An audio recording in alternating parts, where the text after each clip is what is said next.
Good morning, Jim. How you doing? Great. Good to talk to you, Ryan. Well, I'm really excited to have you on the show today.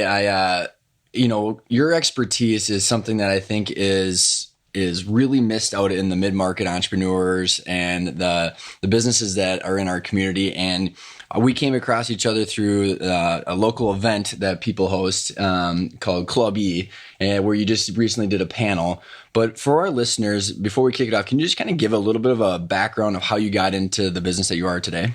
Sure, Ryan. I would love to talk about it. I'll give you. I'm going to go back a ways even to give you some better background. Is so whenever I sit down with a CEO that I'm going to either do work for or that we're going to potentially recruit to a board of directors, I ask one question. It's a truism I find with every successful business person. I say, something happened to you between the age of 5 and age 20 that changed, that shaped who you are today and the success you've had in your career. And I ask them, what is that? And the answers I get are just amazing, the stories that they tell me. And so in doing that, I also said, well, I have to answer that question. So let me answer that to you. So I grew up, born and raised in Rochester, Minnesota, and I was a avid hockey player growing up. But I went to the Catholic school and they didn't have a hockey team. But so I switched high schools and I go to Rochester Mayo, my alma mater. And, as a shy young guy coming in, didn't know anybody, and I try out for hockey.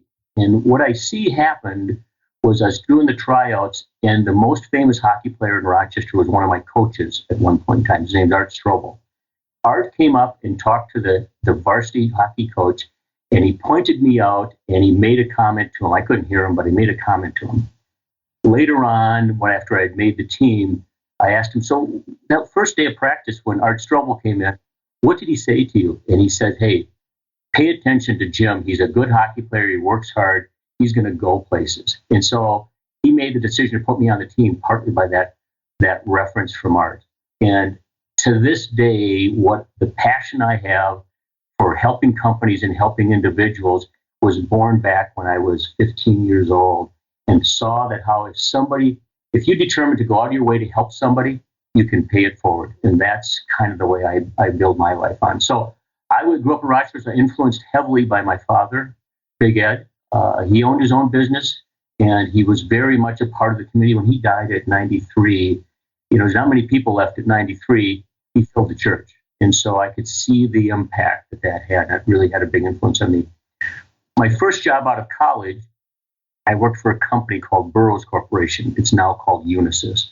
And Burroughs sold accounting computers to first-time computer users. So I went and had a territory in St. Paul, and I cold called businesses to say, tell me about your business. Tell me about what you do, and maybe I can help you with this thing called a computer, which they didn't know much about in 1976. And I really learned about how businesses run and how does a company make money. So I did that for a number of years and was in a technology executive. And then 25 plus years ago, I decided to go and switch careers. I wanted to run my own thing like my father had done. And I started in the executive search business.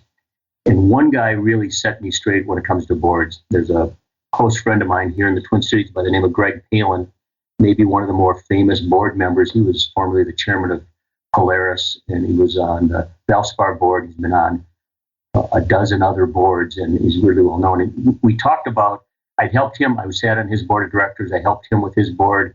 And he said, there's a real market here for the mid-size company to have a board or to upgrade their board, and nobody pays attention to it. And so that's the reason why I focused on it. And I've had an amazing career with that in the last 10 years, focusing just on boards and helping them out. I love it. And that specifically, the last point about the opportunity in the mid-market, which is kind of where we're going to address today, but it's a really cool story. So, I mean, how did you go from, so did your company start in an executive search and then you migrated into boards, or what's the kind of the correlation there? Yes, we have two companies. We have Cardinal Mark, which is an executive search firm. And we usually got in, and what we do it a little bit different because we get really tight with the senior executives with the company, and we help them in the most difficult searches that they need. Could be anywhere in the world. The company could be located in the world. So we have lots of different clients. But when you get close to the senior executives, if it's a company, it could be a public or a private company, they go, I could use some help with my board. And Jim, I trust you. because you understand our, number one, our culture, and number two, our business. And it'd be nice to have somebody that out there representing our company. And so that's, we backed into it. And then we did some board searches and realized this is completely different than an executive search that we might do for a chief operating officer or a chief financial officer or something like that. And we said, we should, make a business out of this. And that's when about 10 years ago, we started Cardinal Board Services to go out there and help companies build better boards. I love it. So so the difference between the executives that you're searching for and the board of directors, how do the board of directors that you're looking for, is there a common theme in the one question that you ask them? Well, I would say there's not. There's 50% of the answers usually revolve around an influential person, a lot of times a teacher or somebody they knew, that said, I see something more in you. You can do better. Quit coasting. Push yourself a little bit. And the person woke up to that idea, and they all of a sudden started trying harder in school or trying harder in their career, and it's just took a big jump up, and they go, wow, maybe I should really try to reach for the stars. And that's usually the one common thing that you'd see, that somebody influenced them along the way. And then I'm assuming they just want to give back as a board member, because you're kind of switching roles, and we can kind of get into that a little bit more as we talk about the types of candidates and why they from their perspective. So maybe before we do that, for the listeners, we can go back and ask some of the questions are, why boards, and maybe give your definition of exactly what in your mind, what is a board of directors versus a board of advisors? Because I think some clarity around that is very important. Yeah, very good. Very, very good questions. So I asked myself the question, why are boards important? Well, there's some places where it's by law. So I use the phrase, if you've got other people's money, OPM, other people's money, you're going to have a board. If you're an ESOP, or if you're a public company, or if you're a nonprofit, and some other situations with private equity, if there's other people's money invested in your company, you're going to need a board, either legally or ethically, to watch over management to make sure it's being done right. So sometimes it's a necessity, and it's illegal. It's part of the law system, or law of the country to do that. But the second part is really governance. So the word governance, I was looking up a definition knowing I'm going to talk to you, and I typed into Google and got the definition, but the Google has this thing now where you can see how much is the word used. And since 1980, the word governance appears 9 times more often in our daily culture than it did today than it did in 1990. So people are thinking about governance, how to oversee things. And, you look at governance, it's a lot like exercise. It's good for you, but it's work. It might not feel good, right? Yeah, but it's good for you. But it takes work. There's no question about it. You have to, and the other reason why you might have governance is you have to satisfy shareholders. The best example is a multi-generational family-owned business. And a lot of our clients are that way. And they're on their 3rd or 4th generation. And you can imagine by the time you get to the 3rd or 4th generation, there's a lot of shareholders. Mm-hmm. Because, grandpa had 5 kids, and those 5 kids had 5. The family tree is pretty large. And so oftentimes governance is important because you have this big group of private shareholders that have different needs or different desires to do things. And so that's an important part as well. Before we continue, what was the actual definition of governance, and what is, as you continue to use it throughout the show, what are you kind of referring to in that mindset? Oversight of management. Okay. Fairly straightforward. Oversight of management. So the last reason why you might have why people have boards is expertise. So some small companies may need to have some doors opened up in their industry because they have a small company and they need to understand how to get into some customer base. So they might hire the expertise for that, or somebody might bring in expertise. One of the first board searches I did was an O-line manufacturing company that you wouldn't think would be important, but they said we need to get somebody that understands Lean and Six Sigma because that's going to be our differentiating value to our customers going forward. And we're on an active path inside our company we use a board member to help us make sure that we are investing in the right things and then oversee it. And so there's some expertise that person was able to bring to the board for a period of time. And the last reason why companies look at boards and why they're important is it's really one of the key elements to the optimization of the company. So when you're running a company, you look for ways to optimize. It could be a CRM system, or it could be Lean or Six Sigma, things like that. You look for optimizing always. But for the business itself, a board can help you optimize to keep you away from doing things that don't make sense and encourage you in ways that you're going to be able to grow faster or get into new markets, or it might be. I think those are very, very well said points to it. And okay, so let's think about like how you came from these large corporations, public companies, and now we're talking about bringing it into the mid-market and this opportunity that you referred to, because I think everybody needs what you just said. And now I think that'll kind of bring us into some of the main points that we want to make. But what size companies is this applicable to? And what's the biggest difference between a board of directors and a board of advisors? Because I think, and how do you formalize that? Because I think there's a big distinguish of having, a really good, family friend or neighbor that gives you advice versus what you're talking about. I think there's some major distinctions that need to be made. Yep. So the difference between board of directors and board of advisors, I would say, is that the board, when you have a true board of directors, they vote on issues that the companies are facing that needs to be put to a vote, and they can turn down that. Like it could be around compensation, or it could be around an acquisition. They often say that in a public company, the board of directors has two main functions: to hire and fire CEOs and to approve strategy. And supposedly, and there's many other things that they do around audit and around governance and all the other things. But those are the two primary functions of a public board of directors. Well, you may have a private company, and you're not going to fire the CEO. Right. Well, let's hire someone that's going to fire us, right? But there might be other reasons why you would have a board of directors. Part of it's because, like I talked about, you have a multi-generational family. You want that board to put their stamp of approval on what the strategy is for all these shareholders. And they will say, because oftentimes I know one local CEO of a family, a fourth generation family business, he spends 25% of his time just dealing with his family shareholders.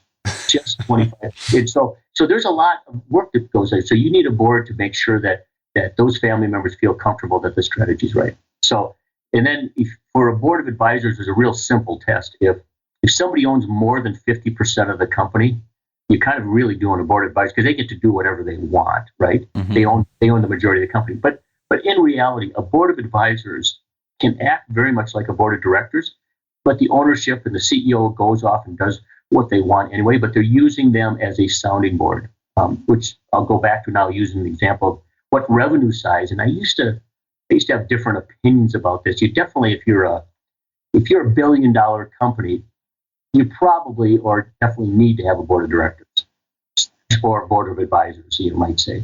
And it gets real fuzzy and gray between the two. But I'm thinking, well, what about if you're 50 or 25? Well, I knew a local company here in town. I know the CEO pretty well. He was brought in. He's not a founder. They had two founders, and the business was stalled out. He was brought in to be a catalyst to drive the business forward. Mm-hmm. We'll put together a board of advisors just to help, just so it's not just his idea, but his board's idea. And one of the things, and he's a $5 million company.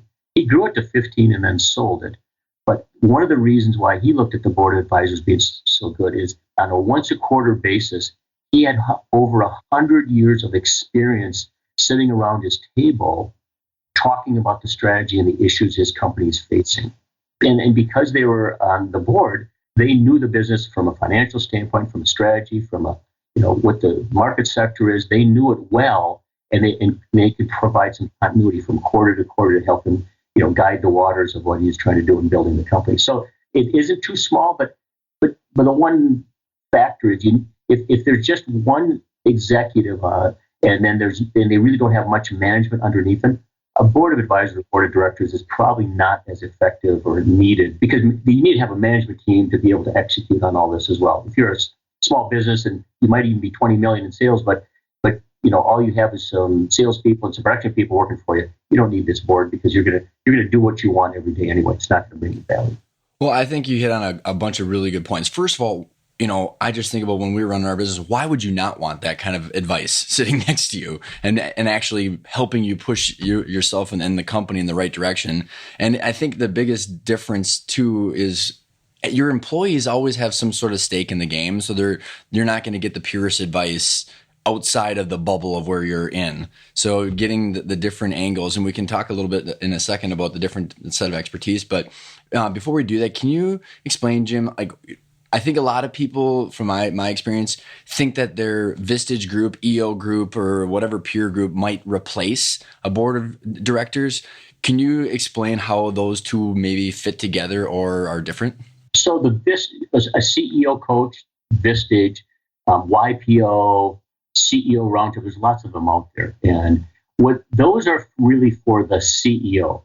So the CEO goes into his roundtable group and says, here's the struggles I'm having. It could be at home, could be at the job, could be with some key employees. He's got no one else to talk to. This is a set of peers that are not competitive that can really help him be a better performer as a CEO. That's what that's there for. Mm-hmm. The board of directors, the board of advisors is to help the company optimize. As I said before, it's optimization for the company. It's the CEO's got to have their own training, but think of this as, a lot of professional athletes have personal coaches, but they also have a coach of their team. Mm-hmm. And it's just different.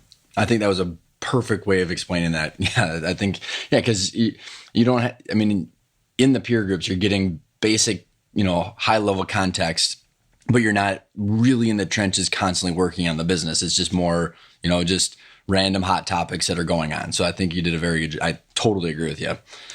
So then, let's maybe dive into how do you form a board? Like where do you start? So there's really a couple of steps to building a board. There's kind of 4 or 5 steps. The first thing you do is you got to realize this is something you want to do. You got to come up with some bylaws, and bylaws you can research and do them, but you need a set of rules to operate this board by.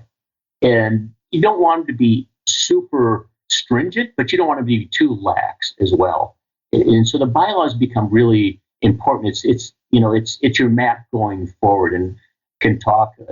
But one of the things is, and we're going to talk about this, is if I have a board, these are all things I can do to go back and improve my board as well. Can you give an example of some bylaws? Because I think, I just think about the entrepreneurs that I know where they're so busy running their company, and to sit down and do this is foresight, which is important. But like, are they putting rules in for themselves, for the board of directors, for their company? What exactly are some bylaws? And then there's one that's really a gotcha in almost every one I've ever read. So bylaws, it's going to be how many times a year we're going to meet. Are we going to have committees? What is our compensation plan going to be?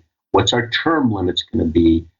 What's our expectation? So all of do you have to abide by every little detail? No, but at least you've written it down and thought about it. And so probably the number one mistake boards make in their bylaws is they have no way to get rid of a director. Mm-hmm.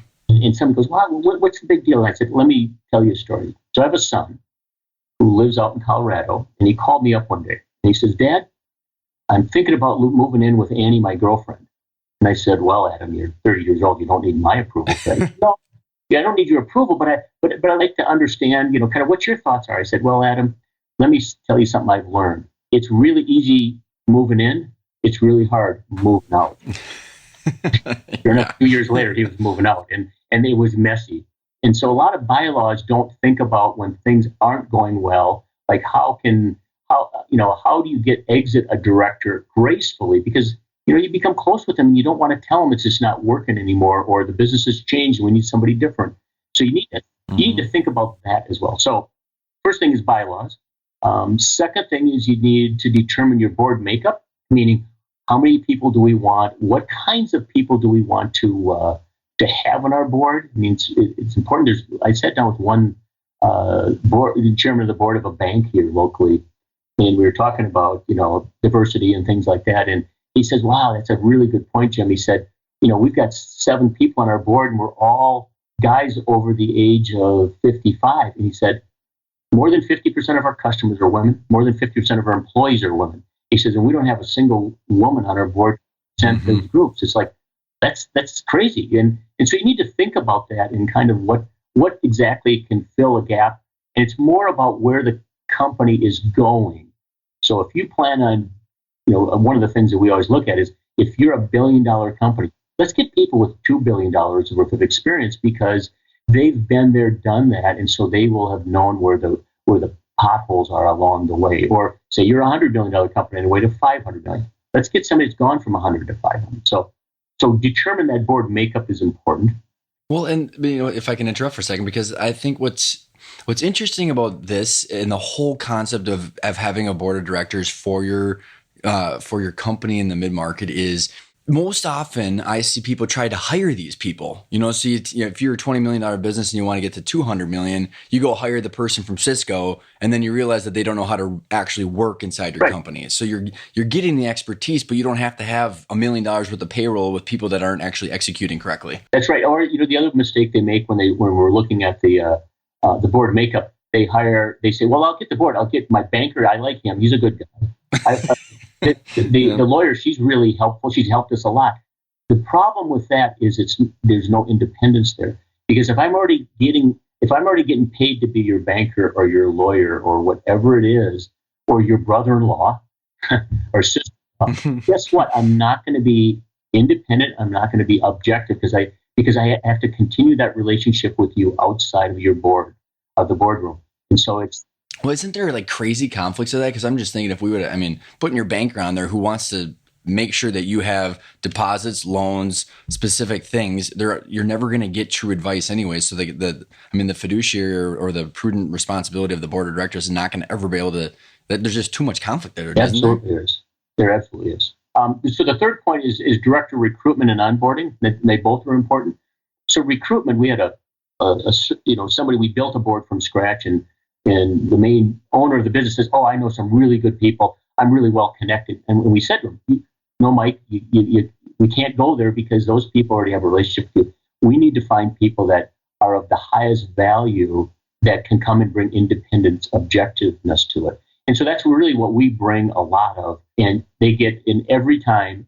It's happened every time we've done a board search. Is the person we get is 2x what they thought they could attract. It takes some skill to go and to be able to talk to the people, to show them the opportunity and what the value is. But the big mistake then comes is when they don't onboard the person correctly. And there's a whole process of onboarding a board of directors member that's not dissimilar to employee, but it's not the same as an employee. But you need to do that because you don't want them coming to the first meeting and feeling like they don't know what to say. And so you're like, wow, this person's not much value because the first 3 meetings they didn't say anything. Well, you probably didn't onboard them correctly. So what's an example of like how you would actually go about onboarding someone? So onboarding was I'd have them come as a observer for the first meeting or two. Can't say a word. You got to just sit there and listen. I'd have them go to the production facility, whatever they are. It could be a software house, it could be a manufacturing company, it could be distribution. I'd have them actually go there and spend a day seeing how they make money. I would have them go and I would give them the last 2 or 3 board books to have them study to see about the topics and the financials so they know what they're talking about when they get there. So those are some of the things you might do on top of just saying, shake their hand, say, welcome aboard type of thing. So. Yep. Well, and then everybody understands. Well, because even if you're the other board members, I couldn't imagine if I'm the other board member and all of a sudden a new individual is sitting there and is just giving advice with zero background. Yeah. So you either have someone where you get that that kind of tension, or like you said, they're quiet and you don't know why because they have nothing. They have no context to give advice on. So no matter what, there's not a good fit there. Then. So the fourth point then is board meeting execution. As important as setting everything up is you need to have a plan for every board meeting. You need to put together the board book. It needs to get in the hands of the board members at least a week in advance so they can study it, so they're prepared when they get to the meeting. And then the meeting, you need to execute it, have that meeting, and you need to move it along. It needs to have a rhythm to it because otherwise you can take a left turn in how we're valuing inventory and spend an hour on that, and you don't get to the important topics. So you need to have a real plan and execute that over and over again, the board meeting. And then the last piece is repeat. Just because you go through this whole process once, you're going to just keep always going through this process to keep it fresh and going. So, So, before we continue, I think, the one question I think everybody always thinks about is how much do these people cost, and like, what is your obligation to them? So there is a cost. There's always a cost, even if you don't pay them something. There's the cost of time, the cost of materials, and things like that. You really want to look at, you want to understand what those costs are. You do need to pay your board members to be able to get, and it varies with every company. It varies vastly. I use the example, there's two multi-billion-dollar public companies here in Minnesota, and one pays their board members 2x of what the other one does, and the one that pays their board members less has 2x the valuation in the market. It's like, well, why is that? I mean, it just is. But you have to pay them, and you do have to value them. And then there's time. You may have offsite board meetings. So once a year, a lot of times what they do is they go to an offsite maybe in a remote manufacturing facility to see their facility in Mexico or see their facility in Topeka, Kansas, whatever it might be, just to mix it up. Or we may have a board summit. We may have a 3-day board summit where we're getting together and talking about strategy with the executives. So there's lots of time and there's some dollars involved, not as much as you'd think. And I would say that it's the commitment you make to those board members is that you're going to talk about this a little bit, how to be successful, what makes a good or a great board.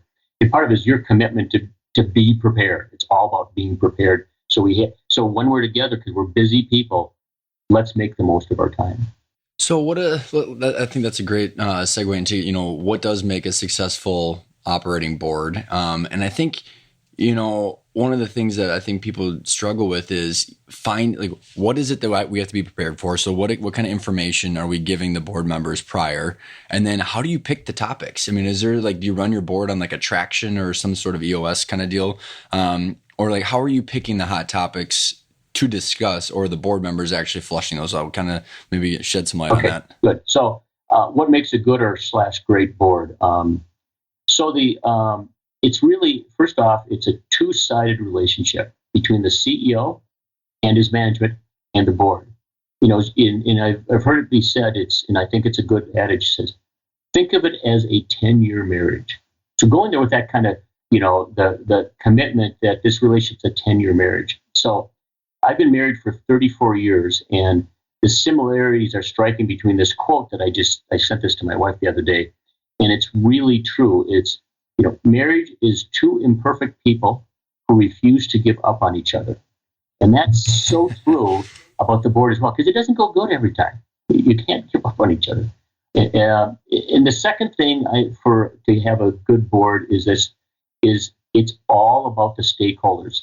It's not about just the shareholders. So there's a handful of, there's 5 main things that are 5 main people that are stakeholders, maybe a 6th at a time. One is the shareholders. Very important. We have to think about the shareholders. And when I say a stakeholder, it's who doesn't want to see the company fail? Who wants to see the company succeed? Your shareholders want to see it succeed. Your employees want to see it succeed. Your customers want to see it succeed. Your suppliers want to see it succeed. Your community wants to see it succeed. And the 6th one is government, because there's some businesses that we're in that are so severely or heavily government regulated. Having somebody on your board that understands how the government thinks can be a real benefit, like healthcare and health insurance and things like that. So, but if you keep your focus on the stakeholders, not any one of them, but the full gamut, you're going to have a pretty good operating board. I was going to say, so okay, now that I think you laid that out beautifully. So how do you then figure out the expertise that you need in order to make sure that all those people have a voice or some sort of representation to, so you get a combination of how do you account for the voices in all those six categories? And then how do you also balance that with the skill sets that you want to help bring you in the company forward? Well, it's not easy. That's for sure. I think just by that question, you can tell it's not easy. Yeah. Right. I was even had a hard time, like, okay, even formulating the thought, because there's so many things that you have to accomplish with these select people that you're bringing on board. I guess my point is it's awareness. And so you have that awareness. And some companies do it from a standpoint of they have committees. So we have an audit committee, for example, and an audit committee helps us with our government regulations of filing taxes and things. There's a compensation committee that talks. So you think about compensation of not just the CEO, but the whole company compensation, which addresses the employees. You might have a cyber security issue, which has to do with your customers. For example, you think about if Equifax didn't have a cybersecurity committee, they do now because it matters. So oftentimes you solve those by committees. So when you're saying committee, because I've been on a board of a nonprofit, so I think I know what you're talking about. Where let's say you've got 8 people on your board of directors, but 3 of them might be really skilled with compensation. Those 3 would be responsible for the compensation topic or subject. Exactly. Correct? Is that how you're exactly? And they may go off to a study. Okay. It might be CEO compensation, or it might be executive, it might be bonuses and things like that. And they're gonna make recommendations, and so that it's that they're aware of. These are strategic issues that they're dealing with. And you don't want to spend a lot of time in the official board meeting every quarter. You want to have a report on it to make sure that people are paying attention to it. Well, I think that's a huge point, because instead of getting 8 people's opinion when some people don't have the backgrounds, and actually trying to solve the problem in the meeting. So it's not just about in the meeting, you should be giving the recommendations and giving the updates, and all that stuff should be going on behind the scenes, correct? Yes, absolutely. Absolutely. So is there, how do you determine what kind of, whether it's the committees or subjects that you're trying to address? Is there kind of... Yeah, that's a really good question. So you look at your business today, and your strategy says, here's the business where we want to be going towards the future. And you say, you know what, we're going to need some help getting there. We can see where it's going. Or we might say, here's a hole we have today. So some of it becomes very self-evident. And what it is that what it is that we need to find. And remember, you always want to find collaborative people. There's a phrase around boards that are nose in, fingers out. So they not running the company, but they're really involved with the company, and you want to be able to make sure that they get along together as well. So. Mm-hmm. So I just think about some of the stuff that because I think a lot of people try and use it in the, call it the 5 million to a couple 100 million. They try and do this in their peer groups. And I think that's where the frustration of the peer groups come, because you want to solve all these problems. And we redid our compensation structure because we were in the copier IT services, and the margins disappeared on the hardware, and we needed to redo our whole comp plan. And we were just alone trying to do this and trying to figure out what worked. And there's so much failure that you have to go through because you have no one to bounce it across. So being able to find and have people that you can talk to that don't have a vested interest, or that have a vested interest but not an actual motive to bring you one way or another, is just invaluable. Yeah, exactly. So if you look at, Ryan, the keys to maximize board effectiveness. So you have a board. So I want to make it really efficient. It really starts with a strong chairman. And I'm not a fan of having the CEO be the chairman, because I want an independent be the chairman that can run the meeting, that can really hold people accountable, which is the second one, is accountability. Honest and timely communications. Hear about this a lot. You don't want to be surprised when you get the board book, or when you walk into the meeting that, we lost our biggest customer. It's been going on for 3 months, but no surprises. Honest communication. Really, a good board is strategy first, reporting second. So they really are thinking strategy is the most important topic of the day. Reporting on the numbers and things that, you can spend a lot of time going through the minutia detail, but that should really be secondary. You should have done that beforehand and just hit the high points. And then there should be a mutual commitment, but with the ability to disagree. A little contention in the boardroom is not a problem, because you're challenging, the conventional wisdom, which is good, because if you just take conventional wisdom, you may go off the cliff because you didn't see something coming. You got to be honest all the time. So that's a really good board. Doesn't always get along on every subject, but they respect each other. They can come together with this solution. So I think it's fantastic. And are you familiar, Jim, with the book Principles by Ray Dalio that just came out? Yeah, I'm interested in getting it. Yeah. Oh, it's seriously amazing. And so he calls, his big thing is radical truthfulness and radical transparency. But in the context, and I'm going to so butcher the word because I can never pronounce it, it's called an idea meritocracy. Mm-hmm. So everybody brings ideas, can argue because everybody's got credibility, but somehow a decision is still made based on the believability or the credibility of the people that are voicing their opinions. So in that, what makes that work is it's pretty much what you just described, is everybody's there, has different backgrounds, different experience, and are processing this strategy together. But what is the ability to, or what is the process to actually make that decision? Is it the actual business owner, or is it the chairman or the CEO? Or how does that final decision get made after all of the input is given? There's a reason why there's odd number of people on boards. Comes down to a vote. Got it. So when you say that, you got the 10-year marriage, so obviously you're bringing on these board members to be able to be there for 10 years with all things going well. How do you upgrade your board, and how do you get rid of them, and how do you determine that you're not at the right level that you should be? So the one of the things in the bylaws, you have something that may be a term limit, like you're on a 3-year term limit to be renewed, and you can be on the board a maximum number of, like, say, 10 years, for example, or 12 years or something like that. And that's a pretty easy way, but you also have some other safety valves. For example, if you retire from your current position, or you leave your current position, because there's some reason why we came and got you in the position that you're at today. You tend your resignation. Now, we may not accept it, but you should tend your resignation, and so that way it's an easy way for you to make the separation happen. How do you determine what is it that you need and to make a change or add a board member? And it's really going back, and there's a exercise we do with companies called the board gap analysis. We look at the board members, their experiences, what experiences are important for the company. Average age. You want to have the average age of the board members be in the low 50s, not the high 60s, for example. You want to be able to look at that and say, where are some gaps, and where's the future coming?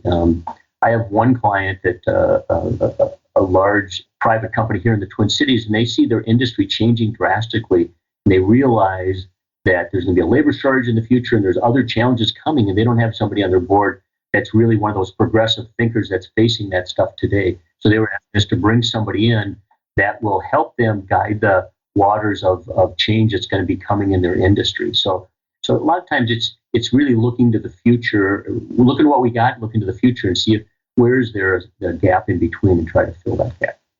How often do you do that?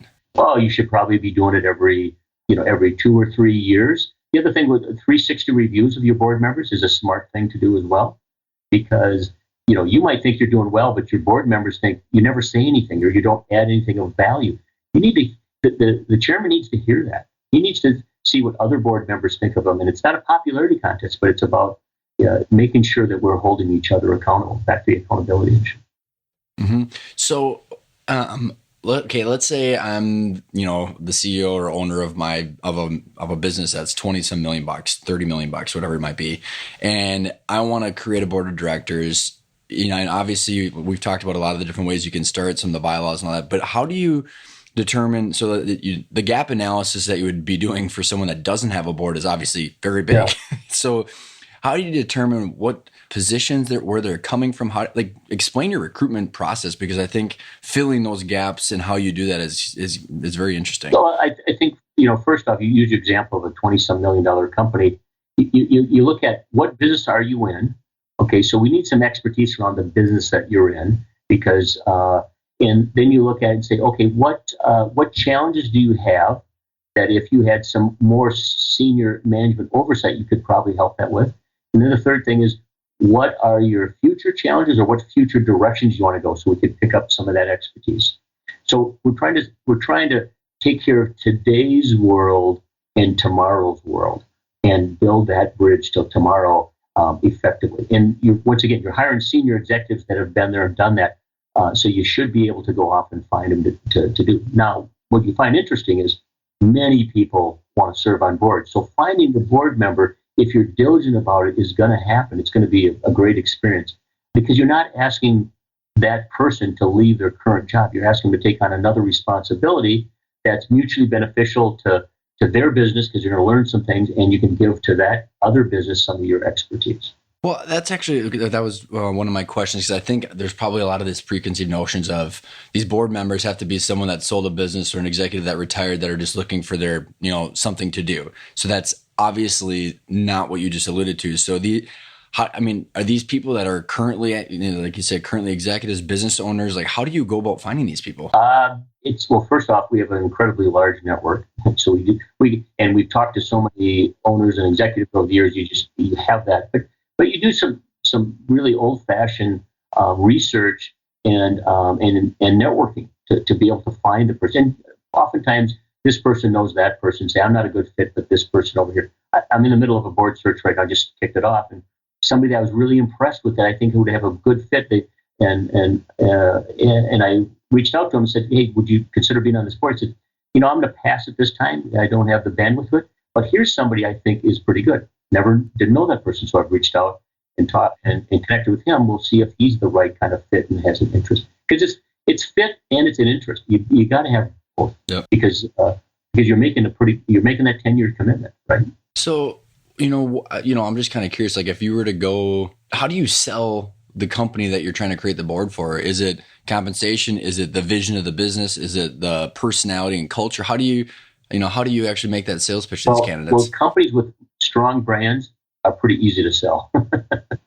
So we've got some incredible clients here, and you just mention their name, they go, "Oh, I think that company is so wonderful. I'd love to be able to be involved in that." That's the easy part. Then, but the other end of the spectrum, "Oh, I never heard of them. What are they all about?" And then these are $1 billion plus companies, but sometimes they're just under the radar. So you have to say, this is what once again, people are predisposed to want to serve on boards.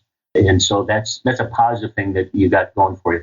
But you really have to explain to them what the business is like, what the challenges they're having, and what kind of expertise they're looking for to bring in. Anybody asks you for some help with something you're good at, you're probably going to be predisposed to want to do that. And compensation comes in. Definitely compensation comes in. It's about fourth or fifth on most people's list. Time commitment comes in.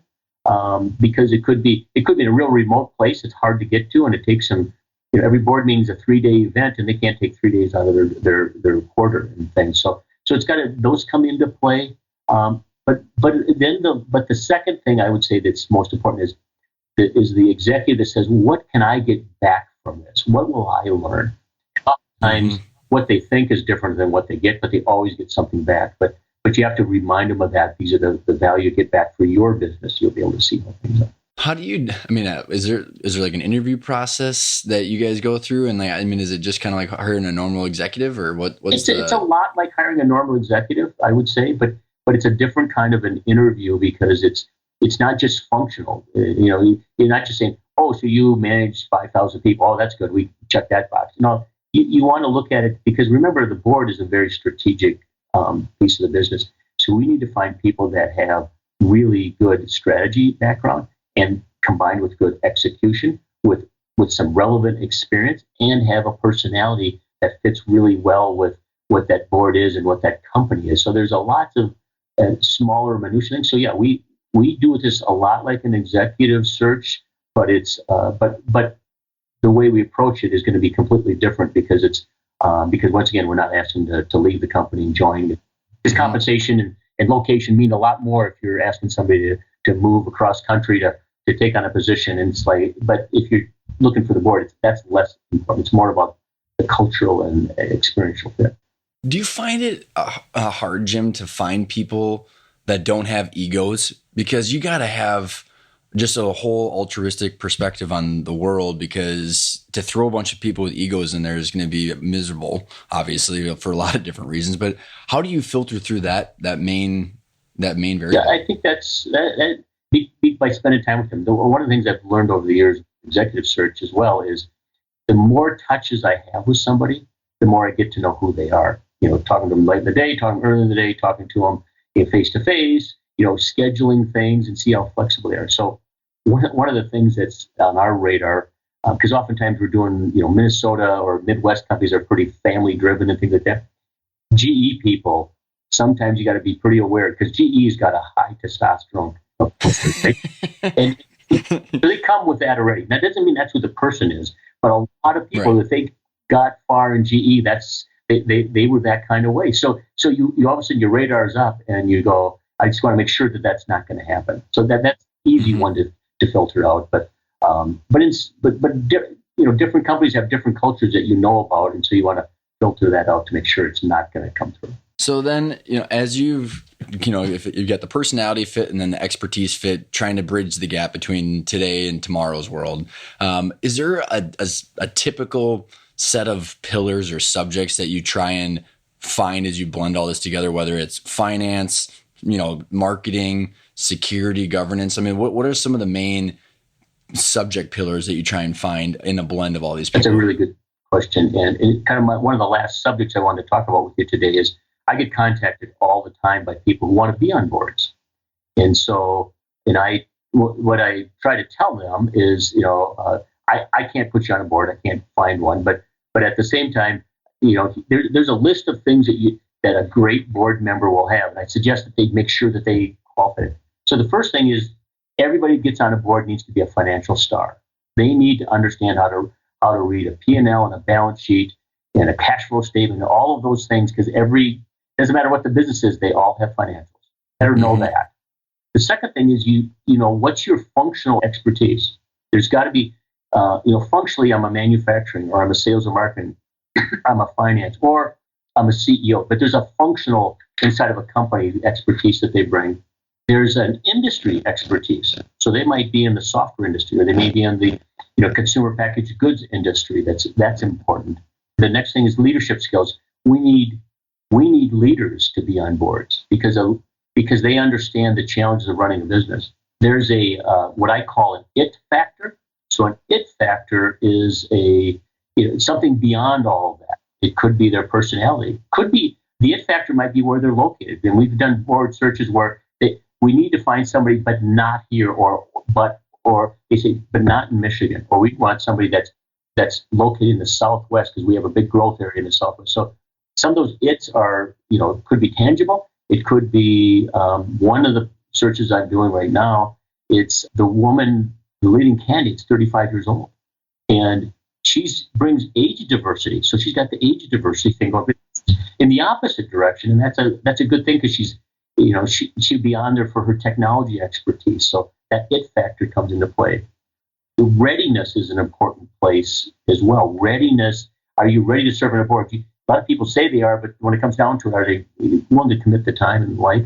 One of the things is that I listened to a podcast about boards the other day, and the person made a really good point. They said, are you somebody that people will listen to? When you